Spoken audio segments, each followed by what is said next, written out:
അതൊന്നും സൂക്ഷിക്കാനോ അകത്തേക്കുള്ള എൻട്രിയോ അവർ ചെയ്യുന്നതല്ല.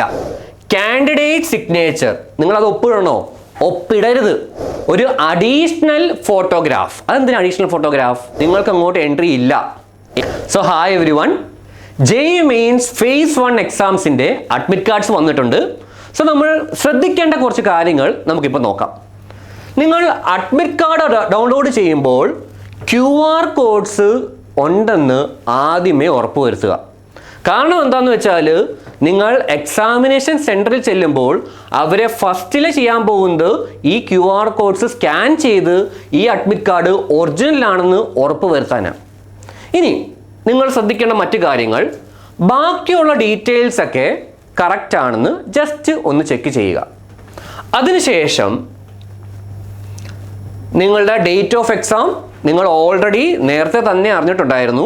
ഇനിയിപ്പോൾ അതിൻ്റെ കൂടെ തന്നെ നിങ്ങൾ ഏത് ഷിഫ്റ്റാണ് എഴുതാൻ പോകുന്നത്, അതായത് മോർണിംഗ് ഷിഫ്റ്റ് ആണോ ഈവനിങ് ഷിഫ്റ്റ് ആണോ ഉള്ളതെന്ന് അവർ സ്പെസിഫൈ ചെയ്തിട്ടുണ്ട്. ഇനി നിങ്ങൾ ഏത് ഷിഫ്റ്റാണ് എഴുതാൻ പോകുന്നതനുസരിച്ച് നിങ്ങൾ റിപ്പോർട്ട് ചെയ്യേണ്ട സമയവും അവർ കൊടുത്തിട്ടുണ്ട്. ഇതിപ്പം മോർണിംഗ് ഷിഫ്റ്റ് കിട്ടിയ ഒരു കുട്ടിയുടെ ഹാൾ ടിക്കറ്റ് ആണ്. ആ കുട്ടിക്ക് 7 AM ആവുമ്പോൾ സെൻറ്ററിൽ റിപ്പോർട്ട് ചെയ്യണം. ഇനിയിപ്പോൾ നിങ്ങൾക്ക് കിട്ടിയിരിക്കുന്നത് ഈവനിങ് ഷിഫ്റ്റ് ആണെങ്കിൽ 1 o'clock ആവുമ്പോൾ സെൻറ്ററിൽ റിപ്പോർട്ട് ചെയ്യുക.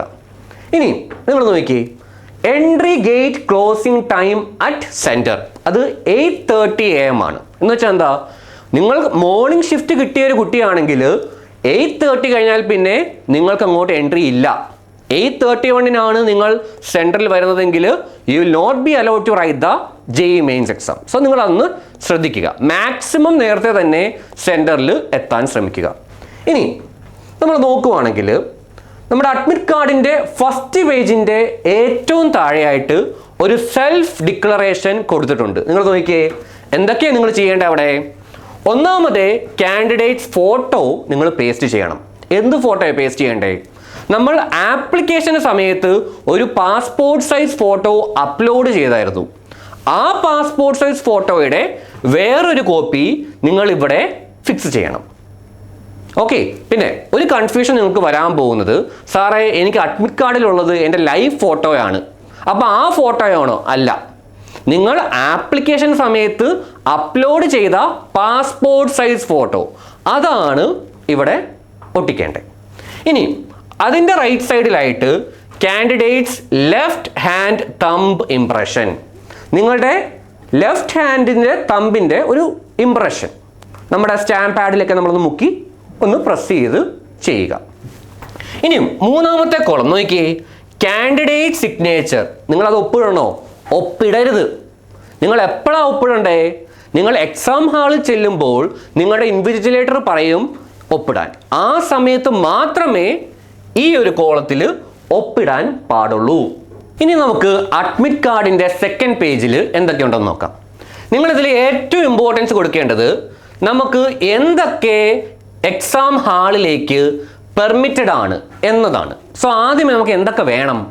ഫസ്റ്റിലെ അഡ്മിറ്റ് കാർഡ് ഫുള്ളി ഫിൽഡ് ആയിട്ടുള്ള ഒരു അഡ്മിറ്റ് കാർഡ്, അതായത് നമ്മൾ പാസ്പോർട്ട് സൈസ് ഫോട്ടോയും ഒട്ടിച്ച് ലെഫ്റ്റ് ഹാൻഡ് തമ്പ് ഇംപ്രഷനും വെച്ച ഒരു അഡ്മിറ്റ് കാർഡ്. രണ്ടാമതേ ഒരു ട്രാൻസ്പെറൻറ്റ് വാട്ടർ ബോട്ടിൽ. മൂന്നാമതേ ഒരു ട്രാൻസ്പെറൻറ്റ് പെൻ. നാലാമതേ ഒരു അഡീഷണൽ ഫോട്ടോഗ്രാഫ്. അതെന്തിനാണ് അഡീഷണൽ ഫോട്ടോഗ്രാഫ്? ആ എക്സാമിൻ്റെ ഇടയ്ക്ക് നിങ്ങളുടെ അറ്റൻഡൻസ് ഷീറ്റിൽ ഈ ഫോട്ടോഗ്രാഫ് പേസ്റ്റ് ചെയ്യേണ്ടി വരും. സോ അതിനുവേണ്ടി ഒരു അഡീഷണൽ പാസ്പോർട്ട് സൈസ് ഫോട്ടോഗ്രാഫ് നിങ്ങളുടെ കയ്യിൽ കാണണം. ആൻഡ് അഞ്ചാമതേ ഒറിജിനൽ ID കാർഡ്. അതായത് ഇപ്പോൾ നിങ്ങൾ ആധാർ കാർഡ് ഉപയോഗിച്ചാണ് എക്സാമിന് രജിസ്റ്റർ ചെയ്തതെങ്കിൽ അതിൻ്റെ ഒറിജിനൽ നിങ്ങളുടെ കയ്യിൽ കാണണം. ഇനിയിപ്പം ആധാർ കാർഡ് അല്ല, അതിന് പകരം നിങ്ങൾ വല്ല പാസ്പോർട്ടോ അല്ലെങ്കിൽ വേറെ ഏതെങ്കിലും ഐഡിയ ഉപയോഗിച്ചതെങ്കിൽ അതിൻ്റെയും ഒറിജിനൽ നിങ്ങളുടെ കയ്യിൽ കാണണം. Candidates are not allowed to carry any electronic devices or personal belongings. എന്ന് വെച്ചാൽ എന്താ, നിങ്ങളുടെ കയ്യിൽ വാച്ചസ് അല്ലെങ്കിൽ എക്സ്ട്രാ പെൻസ് അതെല്ലാം കാണും. അങ്ങനെ ഒരു സംഭവവും അവരകത്തേക്ക് കയറ്റിവിടത്തില്ല. റൈറ്റ്. എക്സ്ട്രാ മൊബൈൽ ഫോൺസ് കാണും, അങ്ങനെ പല കാര്യങ്ങളും കാണും. അതൊന്നും സൂക്ഷിക്കാനോ അകത്തേക്കുള്ള എൻട്രിയോ അവർ ചെയ്യുന്നതല്ല. സോ നിങ്ങൾ മാക്സിമം അങ്ങനെയുള്ള സംഭവങ്ങളെല്ലാം അവോയ്ഡ് ചെയ്യുക. ഇനി അടുത്ത എന്തുവാടാ, shoes with thick soles and garments with large buttons are not permitted. അതായത് കഴിഞ്ഞ വർഷത്തെ പോലെ ഫുൾ സ്ലീവ്സ് ഇടാൻ പാടില്ല എന്നൊന്നും അവർ പറഞ്ഞിട്ടില്ല. ആകപ്പാടെ പറഞ്ഞേക്കുന്ന റെസ്ട്രിക്ഷൻ എന്നുള്ളത് തിക്ക് സോൾസ് ഉള്ള ഷൂസ് പറ്റത്തില്ല, പിന്നെ ലാർജ് ബട്ടൺസ് ഉള്ള ഗാർമെന്റ്സും പറ്റത്തില്ല. റൈറ്റ്, സോ നിങ്ങളൊന്ന് ശ്രദ്ധിക്കുക. ഇനി bio break candidates must undergo frisking and biometrics again. അതായത് എക്സാമിൻ്റെ ഇടയ്ക്ക് നിങ്ങൾ വാഷ്റൂമിൽ വല്ലതും പോകുവാണെങ്കിൽ പിന്നെയും ആ ബയോമെട്രിക്സും ആ ഫ്രിസ്കിങ്ങും ഒക്കെ കംപ്ലീറ്റ് ആയിട്ട് അവർ ചെക്ക് ചെയ്യും. റൈറ്റ്, സോ നിങ്ങൾ അതെല്ലാം പ്ലാൻ ചെയ്ത് പോവുക. പിന്നെ റഫ് ഷീറ്റ്സിൻ്റെ കാര്യം, നിങ്ങൾക്ക് എക്സ്ട്രാ ആയിട്ട് റഫ് ഷീറ്റ്സ് ഒന്നും നിങ്ങൾ കൊണ്ടുപോകണ്ട. നിങ്ങൾക്ക് ആവശ്യമുള്ള റഫ് ഷീറ്റ്സ് ആ സെൻറ്ററിൽ നിന്ന് അവർ തരും. എക്സാം കഴിയുമ്പോൾ ആ റഫ് ഷീറ്റ്സ് ഇടാനായിട്ടൊരു ബോക്സ് അവിടെ വെച്ചേക്കും. നിങ്ങൾ അവിടെ തിരിച്ചിട്ടിട്ട് ഇങ്ങോട്ട് പോരുക. ഓക്കെ, സോ ഇതൊക്കെയാണ് നിങ്ങൾ മെയിനായിട്ട് ശ്രദ്ധിക്കേണ്ടത്. പിന്നെ വേറൊരു കാര്യം, എക്സാമിൻ്റെ സമയത്ത് ആ ലാംഗ്വേജ് നിങ്ങൾ കറക്റ്റായിട്ട് സെലക്ട് ചെയ്തതാണ്. കൂടുതൽ ആൾക്കാർ ഇംഗ്ലീഷാണ് കൊടുത്തേക്കുന്നത്, അത് തന്നെയാണ് കിട്ടുന്നതും. പക്ഷെ എന്നാൽ നിങ്ങൾ ജസ്റ്റ് ഒന്ന് ചെക്ക് ചെയ്തേക്കുക, നമുക്കൊരു റിസ്ക് എടുക്കേണ്ട കാര്യമില്ലല്ലോ. ഓക്കെ, സോ ഇതൊക്കെയാണ് നിങ്ങൾ മെയിൻലി ശ്രദ്ധിക്കേണ്ടത്.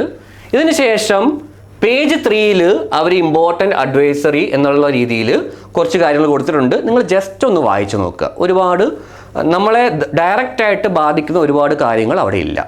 ഇനി 4th പേജിൽ declaration from non Aadhaar candidate, ഇത് ഭയങ്കര ഇമ്പോർട്ടൻ്റ് ആണ്. ആർക്കാ?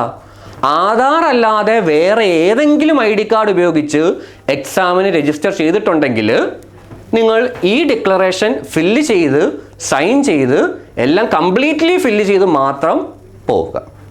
ഓക്കെ, സോ ഇതൊക്കെയാണ് ഞങ്ങൾക്ക് മെയിനായിട്ട് നിങ്ങളോട് പറയാനുള്ള ഇൻസ്ട്രക്ഷൻസ്. റൈറ്റ്, എല്ലാം കംപ്ലീറ്റ് ആയിട്ട് ഫോളോ ചെയ്യുക.